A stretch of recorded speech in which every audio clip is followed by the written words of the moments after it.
Buenas noches a todos, bienvenidos a la octava sesión académica semanal de residentes de neonatología del Hospital Materno Perinatal Mónica Pretelini Sáenz. Yo soy Marlon Serna, R4 de neonatología de dicho hospital. Gracias a todos los conectados por su tiempo. El día de hoy la sesión será terapia respiratoria neonatal y para el desarrollo del tema tenemos como invitado al doctor Amaury González.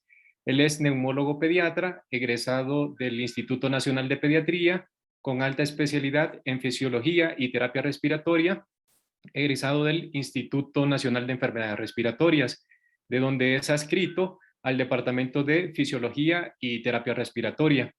Cualquier duda o comentario pueden hacerla al chat. Al final habrá un periodo para dudas y comentarios. Para evitar interferencias durante el desarrollo de la sesión, le rogamos mantener apagados el micrófono y el video. Gracias, doctor, por haber aceptado la invitación y le cedo el micrófono. Muchas gracias, Marlon. Pues primero agradecerte por la invitación. A Marlon no tuve mucha oportunidad de tratarlo, pero su esposa es buena amiga nuestra e hizo también la alta especialidad conmigo ahí en el hospital. Y pues un saludo a Larisa. A Larisa, sí, muy bien. Gracias, doctor, por ello. Y bueno, pues otra cosa, está bien lo de apagar los micrófonos, pero quien quiera prender su cámara, la verdad es que luego sí nos ayuda como para verlos y poder como ver si alguien hace alguna pregunta o alguien como que quiera hacer algo. Quien quiera prender su cámara, adelante, ¿ok? Entonces voy a compartir mi pantalla para empezar la sesión como tal. Ya la están viendo, ¿verdad? Creo. Sí, doc, ya la estamos viendo, sí. Ok, oigan, ¿ustedes ven como esa columna de las personas de las cámaras o no? ¿Sí les estorba la vista? No, pues sí, no, solo aparece usted, de hecho, sí. Perfecto, muy bien. Bueno, pues entonces vamos a comenzar nuestra plática del día de hoy. Y me pedía Marlon que hablara de terapia respiratoria neonatal. Entonces, cuando estaba haciendo la plática, la verdad es que no fue sencillo porque cuando me dijeron terapia respiratoria neonatal, me puse a pensar en qué temas. Entonces no sabía si hablar de acondicionamiento de gases respiratorios, no sabía si hablar de terapia inhalada, no sabía si hablar de manejo de secreciones en el paciente neonato. Podríamos incluso hablar de ventilación mecánica no invasiva o de ventilación mecánica invasiva o manejo de traqueostomía. Creo que todas estas cosas son relacionadas con la terapia respiratoria neonatal, pero la verdad es que no nos daría tiempo de hablar de todas ellas. Entonces, en esta ocasión me enfoqué únicamente en los primeros dos temas que pongo aquí, que es el acondicionamiento de gases respiratorios y terapia inhalada. Y bueno, de ahí en adelante, en algunas otras sesiones y más adelante tenemos tiempo, porque ya vi que hay muchas programadas, pues podremos hablar de algunas otras. Entonces, ¿qué retos tiene la terapia respiratoria en el recién nacido? Pues primero, conocer que la fisiología y anatomía de los pacientes recién nacidos son totalmente distintas a las del adulto. Lo que siempre se dice por ahí, que los neonatos, los niños no son adultos pequeños y mucho menos los neonatos. Los neonatos tienen todavía características mucho más específicas que ustedes como neonatólogos son expertos en eso. No voy a entrar mucho en fisiología y anatomía, pero representan un reto para la terapia respiratoria. Hay pocos estudios como tal en recién nacidos pretérmino, recién nacidos de término y muchos estudios que se han hecho incluso en adultos en terapia respiratoria son in vitro. Entonces no tenemos como tal una, pues, ¿cómo decirlo? Como una evidencia clara que nos diga la superioridad de algún tipo de terapias sobre otras. Y por último, tenemos una gran variedad de medicamentos que nebulizar en neonatología. Tenemos los clásicos broncodilatadores y tenemos los esteroides, antibióticos inhalados e incluso hay algunos estudios de surfactante nebulizado para la entrega en el recién nacido pretérmino. Entonces, pues esto representa algunos retos porque diferentes dispositivos pueden tener diferente función con cada uno de estos medicamentos por el tipo de presentación que tienen. Entonces, lo primero de lo que quisiera hablar es del acondicionamiento de gases respiratorios, que es simplemente la humidificación de los gases para el recién nacido. Entonces, la terapia de humedad simplemente consiste en agregar vapor de agua al gas que va a ser inspirado. Y aquí salen dos conceptos muy importantes, que es la humedad absoluta y la humedad relativa. Entonces, como son conceptos a veces medio difíciles de entender, pero simplemente mencionar que la humedad absoluta es la cantidad total de agua que hay en un gas determinado. Y esto la vamos a expresar en miligramos por litro. Mientras que la humedad relativa se refiere al porcentaje que tiene este gas que va a ser inhalado, el porcentaje de cantidad de vapor de agua que tiene. Es decir, si mi aire es capaz de aceptar 1 litro de agua y tiene 700 mililitros, pues estará saturado al 70%. Entonces depende de su saturación con respecto a la cantidad total de vapor de agua que puede aceptar. Y queda mucho mejor expresado en este dibujo, en donde del lado izquierdo tienen una primera imagen en donde vemos que esta cantidad de aire, que es de 1 litro, pues lo saturamos al 50% y tiene 22 miligramos por litro. Entonces, este aire con 22 miligramos por litro está saturado al 100%. Mientras que en la segunda imagen vemos que este mismo aire, al ponerle 44 miligramos por litro, está saturado al 100%, mientras que aquí el 50%. Nosotros podemos modificar la cantidad de vapor de agua que puede recibir el aire calentándolo o enfriándolo. Entonces, como sabemos, cualquier cuerpo que se calienta aumenta o expande su volumen. Por lo tanto, al calentar el aire, aumenta la capacidad de vapor de agua que es capaz de aceptar. Entonces, como tal, pues sabemos que la humedad absoluta es la cantidad real de vapor de agua en un gas y se puede modificar en relación con la temperatura. Y la humedad relativa es la relación que tiene entre su contenido de agua y su capacidad de saturación. Por ahí me hicieron un rayón en la diapositiva, pero bueno. Entonces vean aquí, en esta tabla me gusta porque se puede ver del lado izquierdo de la tabla tienen todas las diferentes temperaturas a las que se puede tener el aire y en la segunda y tercera columna tenemos la cantidad de vapor de agua que puede contener, sobre todo en la tercera. Entonces ven como a 20 grados un aire puede aceptar 17.30 miligramos por litro de vapor de agua. Mientras que si lo llevamos hasta 37 grados, que sería la temperatura corporal, puede aceptar hasta 43.8 miligramos por litro. Por lo tanto, al calentar el aire, nosotros podemos aumentar la capacidad de vapor de agua total que es capaz de contener. Entonces, un aire saturado a 37 grados centígrados, que es la temperatura corporal, y con una presión a nivel del mar, tiene una cantidad de humedad absoluta de 43.8.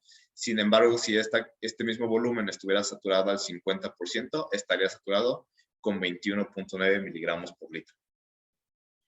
Entonces, no sé si alguien tiene alguna duda de estos conceptos de humedad absoluta y humedad relativa antes de avanzar, porque creo que esto es muy importante para entender lo que viene adelante de la preparación de gases en el recién nacido.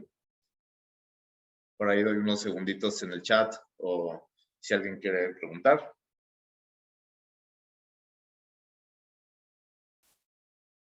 Ok, bueno, entonces, si ya tenemos claros los conceptos de humedad absoluta y humedad relativa, entonces, ¿cómo condiciona nuestra vía aérea normal este gas? Las glándulas mucosas, las células caliciformes, sudan líquido a través de las paredes celulares y permiten que el aire se humidifique, y sabemos que la nariz y los senos paranasales son espacios altamente vascularizados, por lo que también nos permite humidificar y calentar el aire. Me voy a saltar esto. Y aquí se expresa muy bien. Vamos a un paciente. Déjenme pongo mi señalador. Ok, no sé cómo se pone el señalador aquí. ¿Ven mi mouse? Sí, se observa el puntero. Ok, perfecto, ya con eso. Entonces, vean cómo este paciente de aquí está respirando temperatura ambiente de 22 grados centígrados, con el aire con una humedad relativa del 50% y una humedad absoluta de 10 miligramos por litro. Entonces, este aire pasa a través de la nariz y al llegar a faringe ya alcanzó 30 grados centígrados, alcanzó una humedad relativa del 95% y una humedad absoluta del 30%.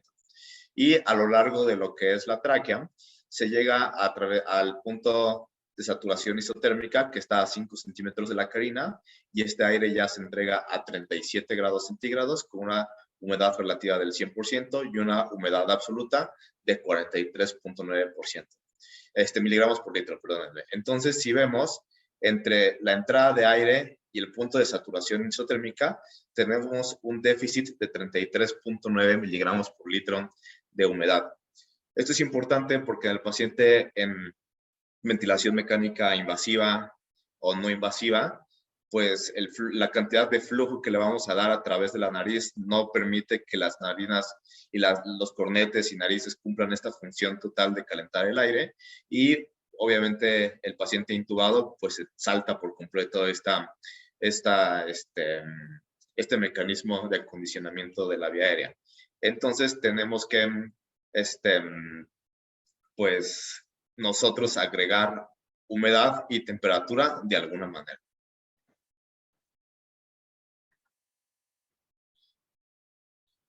Ok, espérenme, esto ya se los dije. Entonces, okay. ¿Cuáles son las indicaciones para iniciar una terapia con un humidificador? Pues obviamente la humidificación de gases medicinales secos. Acuérdense, todo aire que es del hospitalario viene frío y viene seco. Por lo tanto, cualquier paciente con ventilación mecánica invasiva o no invasiva hospitalario se le tiene que humidificar el gas. Y además, para superar el déficit de humedad, como los pacientes con traqueostomía. Los de abajo no los vamos a mencionar tan específicamente porque son algunas otras indicaciones diferentes, pero las más importantes y en las que nos vamos a enfocar ahorita es en la humidificación de gases medicinales secos.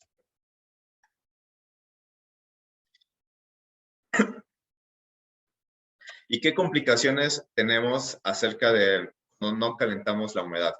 El aire. Podemos tener atelectasias, podemos producir tos en el paciente, podemos tener mayor resistencia de las vías respiratorias, también aumenta la incidencia de infecciones respiratorias, aumenta el trabajo respiratorio de los pacientes y además podemos tener secreciones espesas y deshidratadas, que me parece seguramente todos los que hemos estado en contacto en pacientes con ventilación mecánica hemos tenido el problema de pacientes con secreciones secas y espesas, y puede ser específicamente por falta de humedad. Entonces, aquí voy a ponerles unos videos y les pongo esta anotación de que pido disculpas por la voz robótica, porque son unos videos que busqué para ustedes en YouTube, pero no pude cambiar la voz de las personas. Entonces, una pregunta, ¿sí alcanzan a ver el video? ¿Sí se ve ahí? Sí. Perfecto. Entonces, aquí el video nos está explicando los mecanismos y las ventajas de dar una terapia de hidratación de gases inhalados.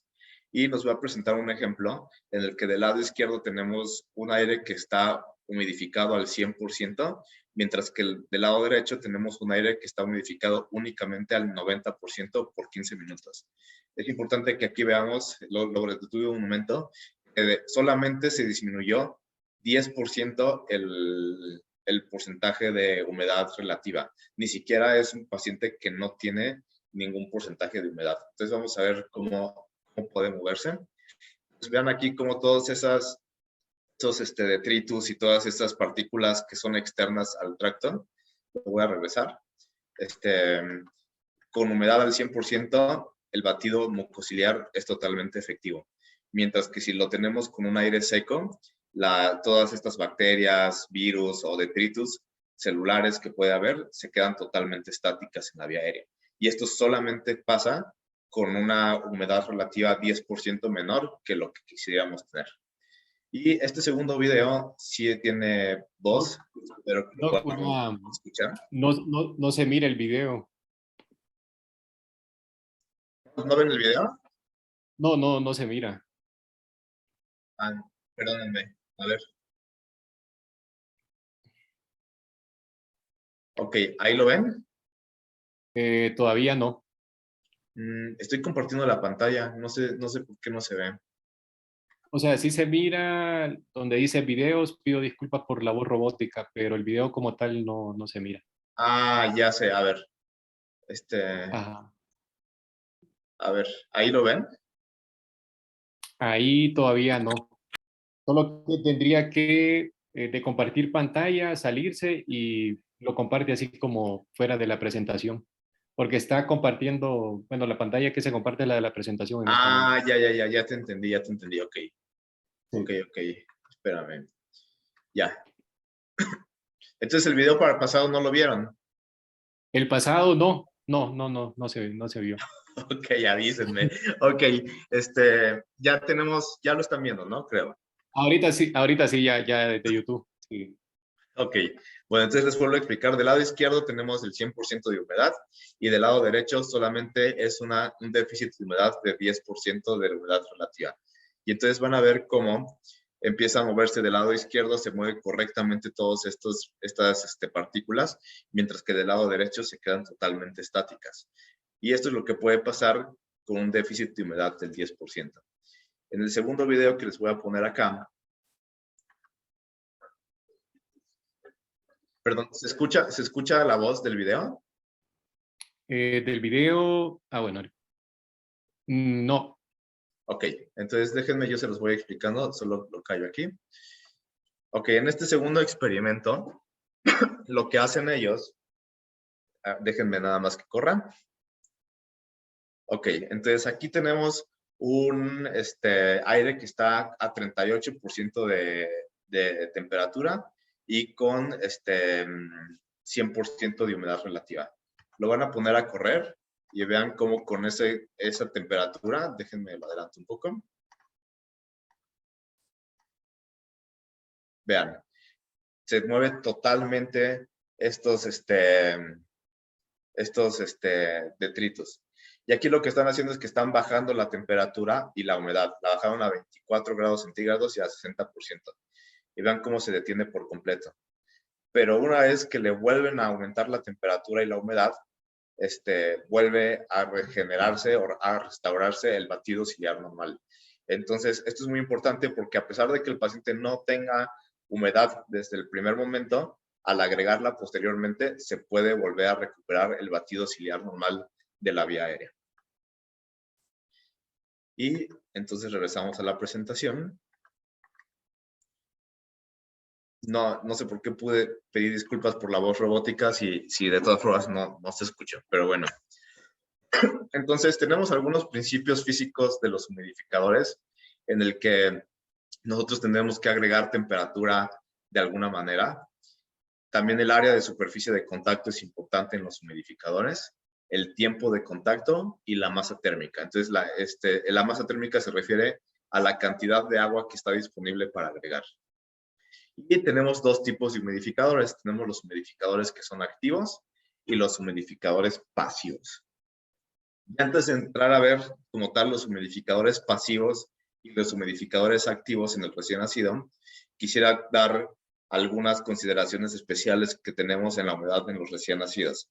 Primero, los pacientes prematuros tienen una maduración inadecuada de la tos, estornudos y de las vibrisas. Por lo tanto, no tienen correctamente desarrollado todos sus sistemas de defensa de la vía respiratoria para protegerse, pues. Por lo tanto, ellos dependen exclusivamente o en gran medida del adecuado aclaramiento mucociliar.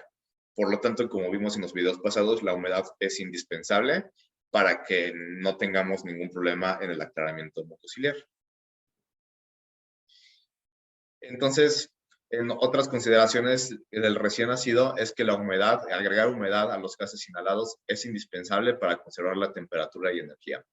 Y aquí quiero decir, bueno, ustedes como neonatólogos ya hacen las técnicas para mantener la temperatura y energía de los recién nacidos, como las cunas de calor radiante, como las incubadoras, como calentar los campos con los que van a recibir al bebé. Pero si ustedes hacen todo este trabajo, pero le entregan aire frío y seco, lo que va a hacer la vía aérea del recién nacido es que va a entregar temperatura y humedad desde el tracto respiratorio hasta entregarlo a 37 grados centígrados y a 44 miligramos por litro de humedad absoluta. Y esto tiene un costo de 0.58 kilocalorías por cada gramo perdido de agua que debe extraerse de la mucosa. Por lo tanto, el no entregar aire calentado y humidificado al recién nacido también tiene un impacto nutricional importante. Veo ahí algo en el chat. Okay. Ya. Y entonces, ¿cómo afecta el desenlace de los pacientes agregar o no humedad? Y vean cómo no tenemos cosas tan recientes. Este fue un estudio de 1989 en el que se comparó algunos desenlaces entregando, en donde está low se refiere a que entregamos temperatura del aire a menos de 36.5 y del otro lado entregamos el aire con temperatura de mayor de 36.5. Y lo que podemos ver es que los pacientes en los que se les entregó el aire frío tuvieron mayor porcentaje de neumotórax y además tuvieron mayor requerimiento de concentración de oxígeno a los 29 días. Y este segundo estudio evaluó parámetros ventilatorios en prematuros y se dieron cuenta que al ventilar por 5 minutos únicamente, sin humedad, caía la distensibilidad pulmonar y aumentaban las presiones pico del paciente prematuro. Y sin embargo, estos hallazgos se dieron cuenta que después de estos 5 minutos con ventilación sin humedad, cuando le agregaban humedad al paciente, era reversible a los 30 minutos. Entonces, estos dos estudios fueron importantes porque dan un poco de evidencia de la importancia de la humedad en recién nacidos. No hay mucho en recién nacidos, como les decía, muchos estudios se han hecho en adultos. Y entonces llevamos un poco a la parte técnica y tal vez no tan aburrida de los humidificadores. Entonces vemos, esta es una unidad térmica clásica que seguramente ustedes han visto en sus hospitales, en donde vemos, si se fijan, aquí viene un primer cable. Este primer cable lo que hace es que da alimentación a un cable que va por dentro del circuito y lo calienta. Si ustedes han tocado el circuito de ventilación mecánica, cuando lo tocan, está calientito. ¿Y esto por qué pasa? Porque si yo saco aire de aquí a 37 grados y no lo caliento en todo su trayecto, lo que va a pasar es que se va a enfriar y por lo tanto el aire frío es capaz de aceptar menos vapor de agua y por lo tanto tendríamos condensación. Entonces es importante calentar todo el trayecto del circuito ventilatorio del paciente. Aquí tenemos un sensor de temperatura proximal y aquí tenemos un sensor de temperatura distal. Esta forma de colocación del circuito de ventilación mecánica es incorrecta como tal. No sé si por ahí alguien de los que está en el chat o en los videos se les ocurrirá tal vez por qué esto es incorrecto en la forma de colocar el circuito. Y me voy a pasar a la siguiente imagen para que me den algunas ideas de lo que pasaría en este circuito de ventilación mecánica colocándolo así.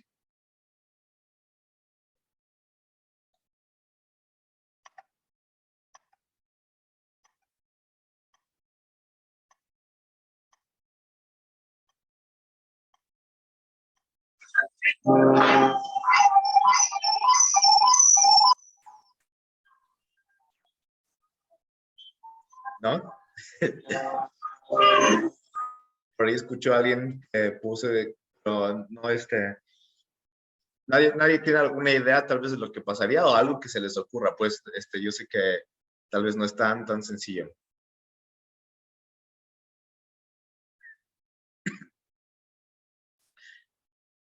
Ok, bueno, lo que pasaría en este caso, si se fijan, el sensor de temperatura del circuito de ventilación mecánica está dentro de la incubadora. Y esto significa que ustedes me podrán corregir si digo algo incorrecto en este momento, pero la incubadora normalmente está a más de 34 grados centígrados.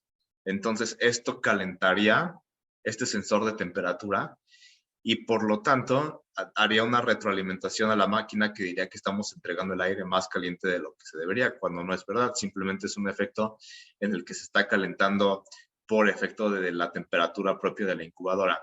Y lo que pasaría es que en este segmento de aquí, en el A, se condensaría el aire que estamos entregando. Lo correcto en el paciente que tenemos dentro de una incubadora es esto. Si se fijan, aquí se corrigió el dispositivo y tenemos un sensor de temperatura proximal, un sensor de temperatura distal que está fuera de la incubadora y tenemos lo que ustedes seguramente conocen muy bien, que es una extensión de la incubadora para el circuito de ventilación mecánica. Aquí, ¿qué es lo que sucede? Pues que el aire hasta aquí lo entregamos a 37 grados. Y en este trayecto no se enfría porque la incubadora está calientita. Entonces, ahí no vamos a tener nada de condensación y vamos a entregar el aire a nuestro bebé a la temperatura ideal. Es diferente en la cuna de calor radiante. Las cunas de calor radiante, si les digo, si digo algo incorrecto pueden corregirme, pero normalmente no están a más de 34 grados centígrados, estarán normalmente a menos de 34 grados centígrados, y en este caso no es necesario que pongamos la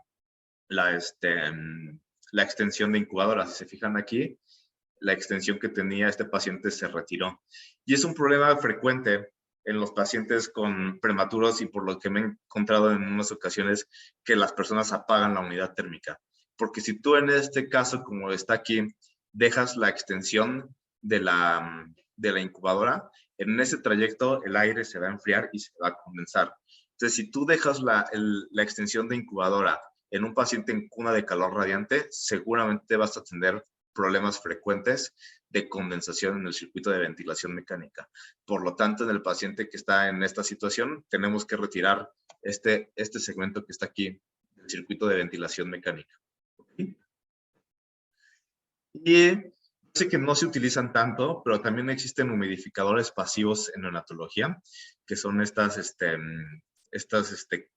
como, pues parecen como tapitas o como estos conectores, en donde los de adultos llegan a tener resistencias altas, a veces entre 4 y 8, y tienen menor espacio muerto. Estos llegan a tener espacio muerto de 5 mililitros, mientras que los de adultos llegan a tener espacio muerto entre 90 y 150 mililitros. Entonces, a los adultos esto no les importa porque con 150 mililitros es lo que a veces ellos permiten de fuga del ventilador, pero a los neonatólogos 150 mililitros es prácticamente a veces más del volumen con el que están ventilando al paciente. Entonces, no puedes utilizar un humidificador pasivo que te da un espacio muerto de 150 mililitros. Y es útil en pacientes justamente neonatos que tienen volúmenes corrientes pequeños. Entonces, ¿cuál es mejor? La verdad es que se ha estudiado muchas veces, incluso antes se tenía la creencia que los humidificadores activos aumentaban el riesgo de de neumonía asociada a la ventilación mecánica, y actualmente sabemos que eso no es verdad. Lo que pasa es que antes las máquinas que utilizábamos no no daban esta retroalimentación con los sensores de temperatura y se condensaban muchísimo. Y eso sí aumentaba el riesgo de infecciones asociadas a ventilación mecánica. Sin embargo, actualmente con los equipos que tenemos que dan esta retroalimentación, está solucionado, debería estar solucionado el problema de condensación. Y vean, hay algunos análisis sistemáticos de Cochrane. Esto es en niños, entonces la gráfica de arriba, el rombo de arriba, es en niños y el rombo de abajo es en adultos. Entonces vean la cantidad impresionante de estudios que hay en pacientes adultos, mientras que en pacientes pediátricos solamente tenemos un estudio y este no fue hecho en pacientes neonatos. Pero bueno, aquí vemos que no hay una diferencia como significativa entre uno y otro en cuanto a oclusión de las vías respiratorias. Aquí estamos viendo otro segundo desenlace en el que se evaluó mortalidad. Del lado izquierdo tenemos lo que favorece a las narices artificiales, del lado derecho a lo que favorece la humedad activa, y vemos que tampoco hay ninguna diferencia en cuanto a mortalidad. Y otra vez, no tenemos solamente un estudio en pediatría. Entonces vean cómo la verdad es que no tenemos gran información. Entonces, la verdad es que no podemos decir ahorita si uno es mejor que otro, parece que no. Nosotros en el hospital, la verdad es que preferimos mucho más la humedad activa porque alcanza mejores rendimientos en cuanto al porcentaje de humedad que le puedes dar al paciente. Y acuérdense que los humidificadores pasivos aumentan la resistencia en el circuito, aumentan el espacio muerto, aunque sea mínimo, aumentan el espacio muerto. Y si se mojan o se condensan o algo así, nos van a aumentar todavía más la resistencia y no serían adecuados en pacientes con secreciones abundantes porque se puede tapar y eso sí puede poner en riesgo la vida del paciente. Entonces, hasta aquí sería la parte de humidificación de la vía aérea. No sé si hay algún comentario, duda o pregunta para que entremos a la parte de humidificación, de entrega de medicamentos nebulizados. Doc, yo tengo una pregunta. Sí. Con respecto a, bueno, los sistemas de modificación, y hablando específicamente de los filtros bacteriológicos que en neonatología también están indicados, por lo que mencionaba de que aumentaban la resistencia y bueno, eso lo que explicaba, pues que aumentaba también lo del hasta un 150 el volumen El espacio muerto. del espacio muerto, exactamente, sí. Entonces, no sé qué tan recomendables pues sean también estos filtros bacteriológicos en neonatología. Pues. Mira, específicamente, a veces es fácil confundir la nariz artificial con los filtros porque se parecen mucho. Incluso hay algunas narices artificiales que son HMEF y eso se refiere a Heat Moisture Exchanger Filter. O sea que muchos de estos narices artificiales ya vienen también integrados con un filtro en sí mismos. Ahora con COVID se ha utilizado también esto de poner filtros a la entrada de la rama inspiratoria y de la rama exhalatoria en el mismo ventilador. Ahí sí no hay problema porque acuérdense que el espacio muerto en ventilación mecánica aumenta a partir de la Y en adelante. Entonces, si tú pones un filtro en el ventilador, como tú lo calibras con ese filtro, el ventilador más o menos sabe qué resistencia y qué le está generando ese filtro ahí. Pero eso me refiero a los que se ponen directamente en el ventilador. Todo lo que se pone por delante de la Y, o sea, entre la Y y el paciente, ya es espacio muerto. Ah, muy bien, gracias, Doc. Muy bien. No sé si alguien más tenga alguna pregunta o pasamos a lo que sigue de entrega de medicamentos.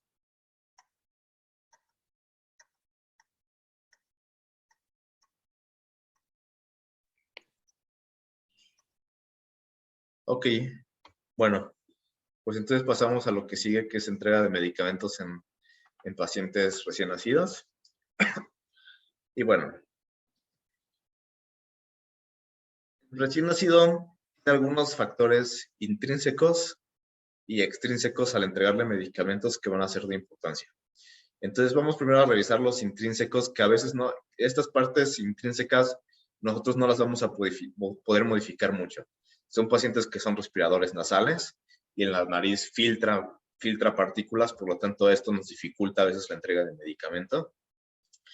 Tienen menor distensibilidad pulmonar en ocasiones, tienen narinas pequeñas y las narinas en recién nacidos pueden representar 50% de la resistencia total del sistema respiratorio y sabemos que esta resistencia pues también nos puede aumentar, nos puede dificultar la entrega de medicamento. Tienen obviamente menor diámetro de la vía aérea, pues esta puede ser desde 2 a 4 milímetros, en pacientes muy chiquitos puede ser de hasta 2.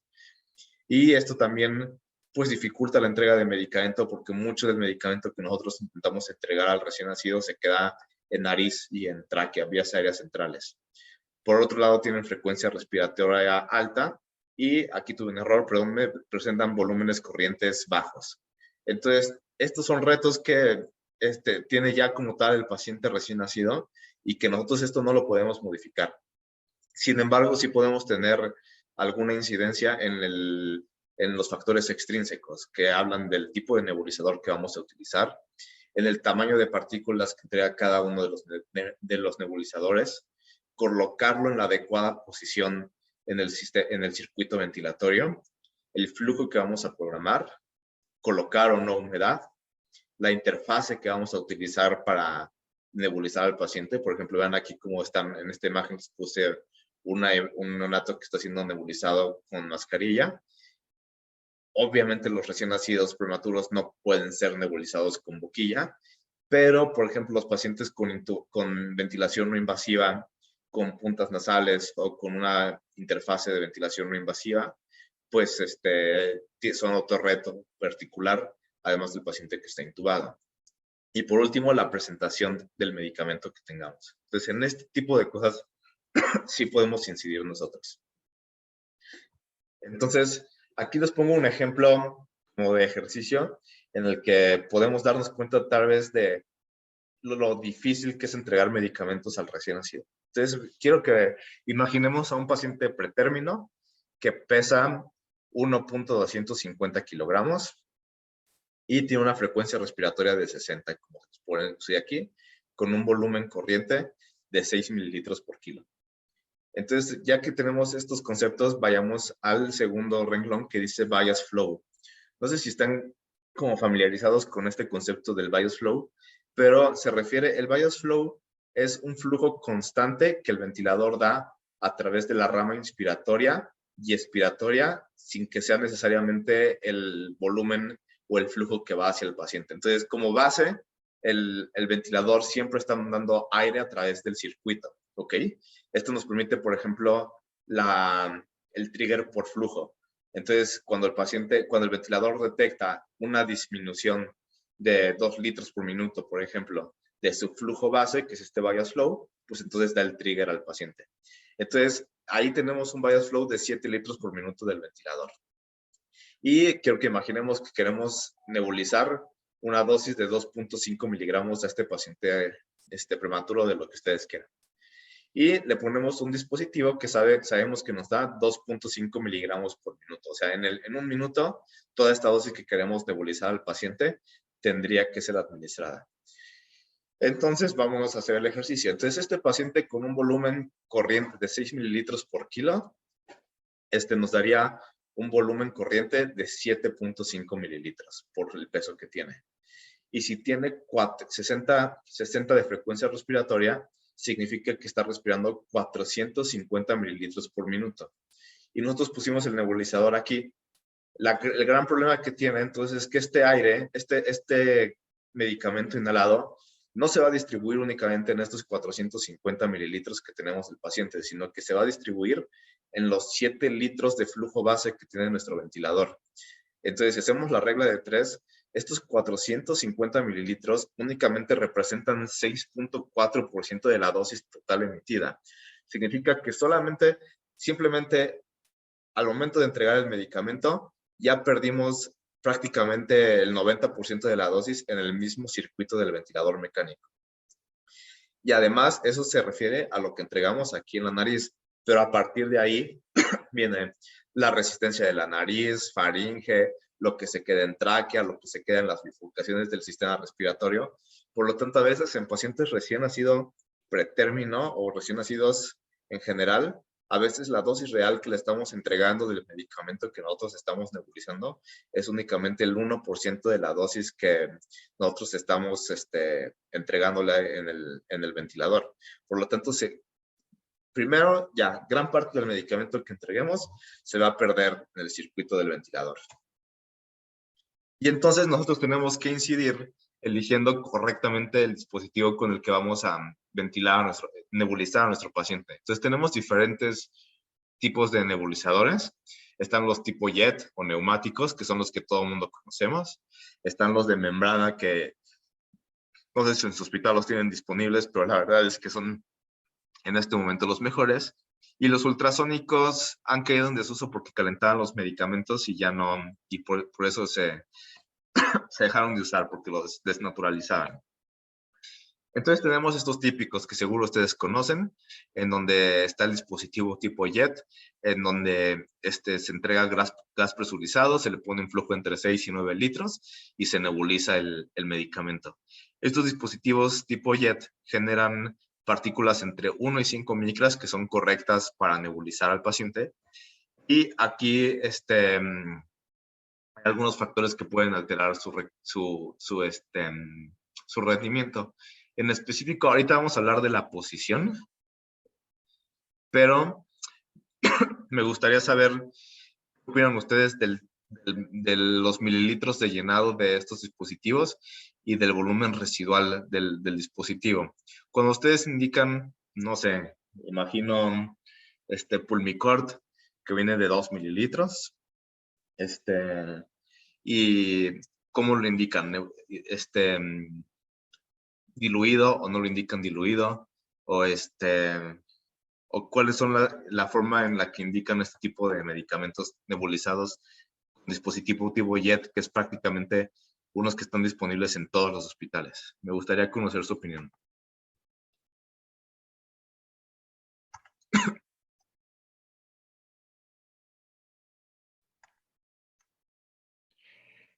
En el caso del Mónica, Doc, pues el Pulmicor generalmente no se diluye, se administra así de forma pura, tal y como viene en la ampolleta, la presentación. Okay. ¿Alguien más hace algún tipo diferente de indicación?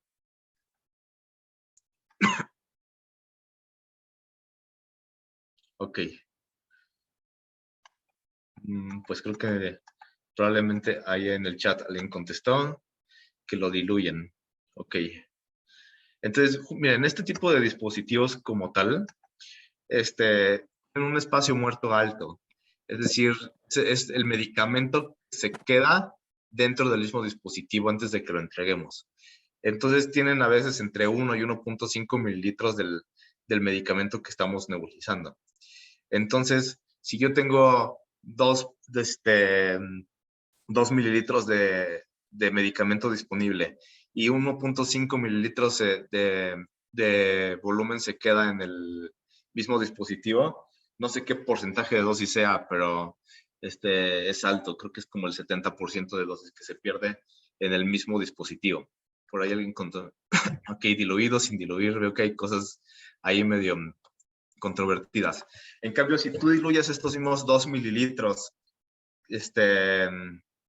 a 6 mililitros, digamos, totales de solución, si se queda solamente, si 1.5 mililitros se pierde en el dispositivo, la cantidad que estuvo disponible del medicamento para nebulizar fue mayor en porcentaje. Entonces, la verdad es que los nebulizadores tipo jet, de preferencia, siempre se tienen que diluir entre 4 y 6 mililitros de llenado del dispositivo para aumentar la cantidad de dosis que tenemos disponible en el, pues, fuera del volumen residual. Entonces, vamos a hablar un poco también de la posición. Bueno, estos son algunos diferentes dispositivos tipo jet que existen. Lamentablemente, en pacientes pediátricos, pues solamente vamos a poder usar el jet, ya sea con un tubo corrugado, o tal vez con alguna mascarilla, pero no vamos a poderle poner boquilla a nuestros pacientes.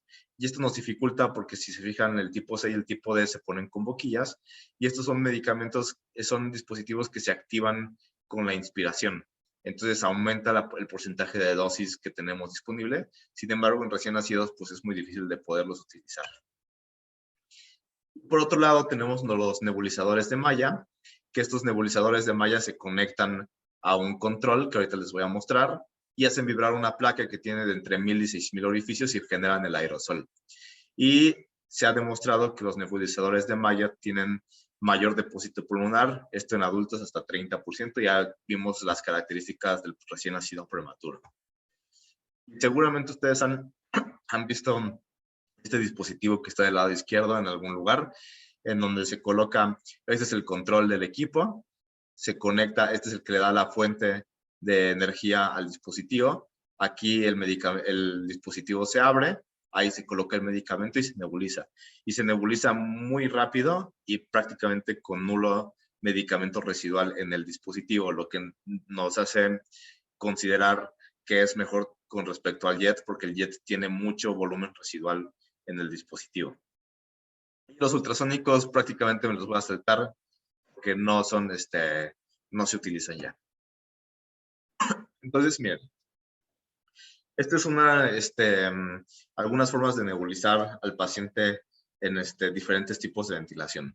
Entonces, este es un ventilador de cuidados críticos en donde tenemos la rama inspiratoria y la unidad térmica aquí. Entonces, una posición donde se puede poner es antes de la unidad térmica. Otra lugar en donde se puede poner es después de la unidad térmica o prácticamente en la Y del paciente. ¿Qué va a pasar con el ventilador de cuidados críticos? Pues el medicamento se va a distribuir tanto en la rama inspiratoria, en el paciente, y en la rama expiratoria, y esto, como les comenté, depende un poco del flujo base del ventilador. Por otro lado, tenemos los equipos con los que también ustedes están muy familiarizados, que son los equipos de CPAP de burbuja, en donde también el jet o el mesh se puede poner adelante del humidificador, después del humidificador o prácticamente cerca de la interfaz del paciente. Y también el medicamento se va a distribuir en la rama inspiratoria y en la que va hacia el CPAP como tal de burbujas. Este sería un paciente con un BiPAP, en donde también tenemos las diferentes opciones en donde se pueden colocar el medicamento. Y por último tenemos al paciente con puntas nasales de alto flujo. Las puntas nasales de alto flujo son muy controvertidas porque el fabricante dice que se tiene que poner el dispositivo antes del humidificador, pero los equipos no tienen ningún dispositivo autorizado para ponerlos ahí. Entonces el fabricante dice, se tiene que poner ahí, pero no te da el dispositivo para colocarlo. Entonces, si ustedes han visto, pues los técnicos de terapia respiratoria prácticamente que lo conectan en donde pueden, en donde le pueden encontrar un adaptador al nebulizador. Incluso hay quien no lo pone en el circuito y hay quien nebuliza al paciente con cánulas nasales de alto flujo, acercándole un dispositivo tipo jet y lo ponen ahí encima de las puntas nasales de alto flujo. Hay quien quita las puntas nasales de alto flujo y le pone la nebulización. O sea, no hay una estandarización en realidad con la forma de nebulizar las puntas nasales de alto flujo, pero generalmente el fabricante dice que en teoría se tienen que poner antes de la humidificación. Y aquí hicieron un estudio. Les digo, muchos estudios son in vitro. ¿Qué hicieron aquí? Pusieron al paciente en CPAP el circuito de ventilación mecánica y pusieron el nebulizador en algunos pacientes en esta zona en donde les estoy mostrando antes de la Y, y en unos pacientes los pusieron después de la Y. Bueno, pacientes entre comillas, porque lo que se hicieron es que se pusieron unas puntas nasales y simularon un paciente neonatal. Y capturaron en un filtro la cantidad de medicamento que se inhalaba. Y lo que encontraron es que cuando ponían el medicamento después de la Y del paciente, o sea, en esta zona de acá, aumentaba muchísimo la cantidad de dosis se refiere a la barra negra y la barra roja es después de la Y, con puntas nasales de alto flujo o con un dispositivo de no invasiva, componiéndolo antes de la Y. Entonces, este estudio por lo menos nos demuestra que por lo menos en depósito pulmonar parece que colocar el medicamento después de la Y sería mejor. Y quiero más o menos explicar este fenómeno de por qué pasa así. Entonces, aquí tenemos al paciente que está respirando. Este es el flujo del paciente, inhalación y exhalación. Y entonces, si lo ponemos antes de la Y, el dispositivo, el aerosol, se distribuye tanto en el flujo del paciente, que tenemos aquí, pero además se distribuye en todo el flujo base del ventilador. Entonces, ahí tenemos mucho medicamento perdido. Mientras que si lo ponemos después de la Y, el aerosol no se distribuye en el flujo base del ventilador, simplemente se va a tomar de lo que el paciente va respirando, respiración a respiración. Por lo tanto, sí, se desperdicia medicamento en cada exhalación del paciente, pero se desperdicia menos que si lo pusiéramos antes de la Y. Eso fue lo que demostró este estudio. Y de hecho, algunas recomendaciones, les digo, no está muy estandarizado, pero dicen sí, es mejor ponerlo después de la Y. Hay quien dice no, hay que ponerlo justo antes de la humedad. Entonces, este sigue siendo un reto en la terapia nebulizada de los pacientes neonatales, en dónde colocar el nebulizador para entregar mejor el medicamento al paciente. Por ejemplo, aquí tenemos otros dos ejemplos de cómo se han intentado colocar. Si se fijan, esta es una cánula nasal convencional de bajo flujo. Y si se fijan, aquí lo conectan a un dispositivo tipo de membrana para nebulizar.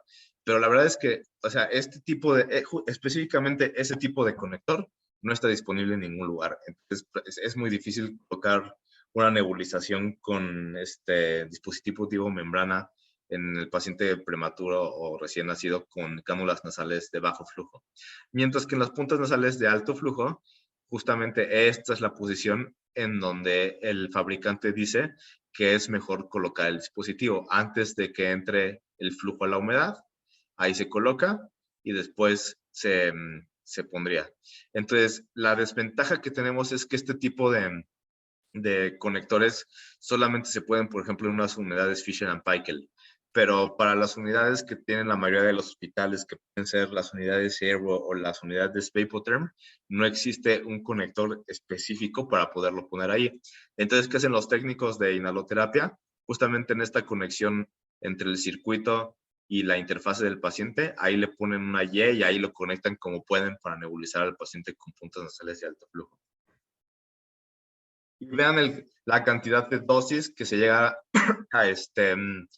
a entregar en la tráquea distal, dependiendo de cada dispositivo. Entonces, vean, puntas nasales de bajo flujo con un dispositivo tipo mesh, a 6 litros, se entrega únicamente el 1% de la dosis, mientras que un dispositivo tipo JET, únicamente el 1% de las dosis. En puntas nasales de alto flujo con dispositivos tipo mesh, 3%, 2%, o sea, la verdad es que estamos en porcentajes muy bajos de entrega de medicamentos con cualquier interfase. Incluso vean, pacientes con alguna mascarilla facial para ventilación no invasiva, 7% de la dosis, 6% de la dosis. Entonces, estamos entre 1 y máximo 9% de la dosis de lo que generamos de aerosol entregándole a nuestro paciente.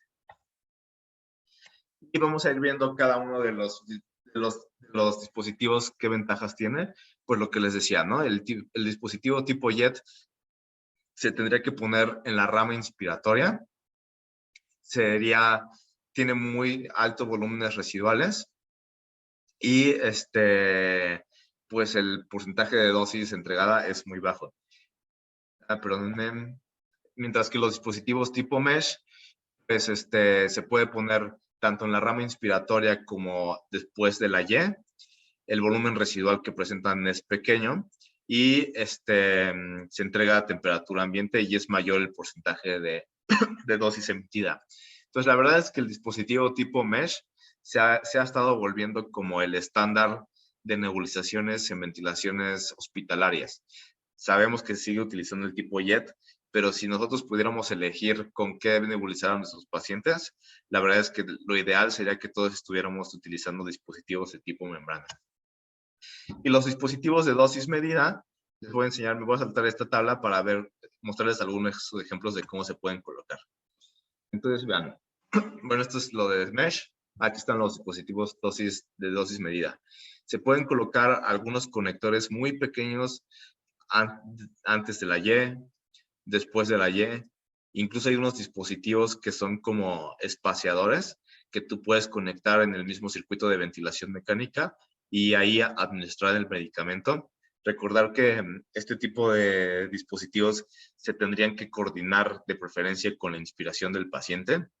Y si se fijan, si lo ponemos antes de la Y, no tendríamos ningún problema con el espacio muerto, por lo que les decía que el espacio muerto empieza después de la Y en adelante.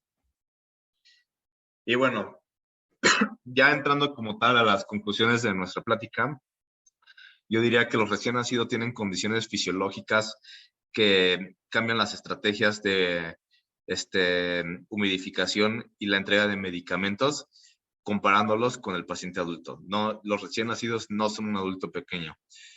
Es indispensable que nosotros conozcamos la forma en que operan la humedad activa y la humedad pasiva y siempre acondicionar los gases inhalados del paciente con temperatura y humedad. Ya ahorita en la actualidad, y eso pasa en algunos hospitales por falta de equipos, pero no debería suceder que ningún paciente tenga el gas inspirado frío y sin humedad. ¿Por qué? Porque después entonces nosotros estamos batallando con atelectasias, con secreciones espesas, con disminución de las distensibilidades pulmonares, aumento de resistencias, y simplemente un paso tan sencillo como agregar humedad nos puede solucionar esos problemas. Y pues yo diría, como otra conclusión, que los dispositivos de tipo membrana siguen siendo mejores a los dispositivos tipo JET. Pues con esto terminaría estos dos temas. Como les decía, creo que son muchos temas. Vean, ahorita en una hora prácticamente apenas nos dio tiempo de terminar estos dos temas pues pequeños.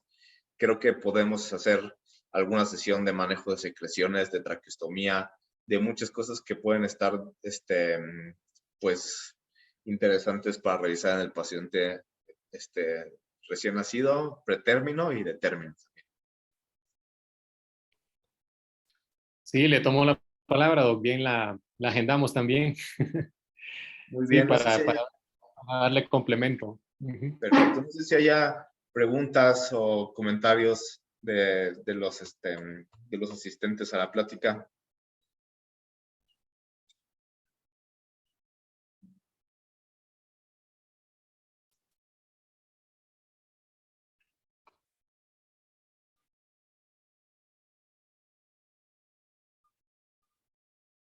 Pues creo que no, ¿verdad? Y no, al parecer. Bueno, hay un mensaje. Muy buena presentación. Gracias. Ajá. Ok, gracias, Edith. Muy bien, pues por ahí tenemos otra plática programada para la siguiente ocasión, que es la de estrategias de Estrategias. extubación o de winning en el paciente de winning complicado.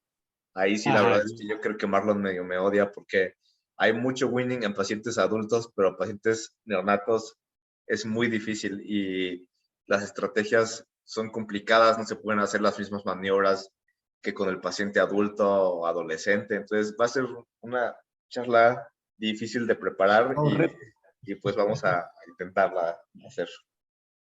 No, sí, muy bien, Doc, y agradecidos pues, en el nombre de la Sociedad de Residentes de Neonatología que nos haya brindado pues esta charla. La verdad que estuvo excelente, cosas muy prácticas, pues con lo que día a día estamos enfrentados y que pequeñas acciones pueden marcar grandes diferencias y que pueden impactar en la adecuada evolución del paciente o incluso aumentar la morbilidad en caso de que pues, no se ejerzan oportunamente estas acciones.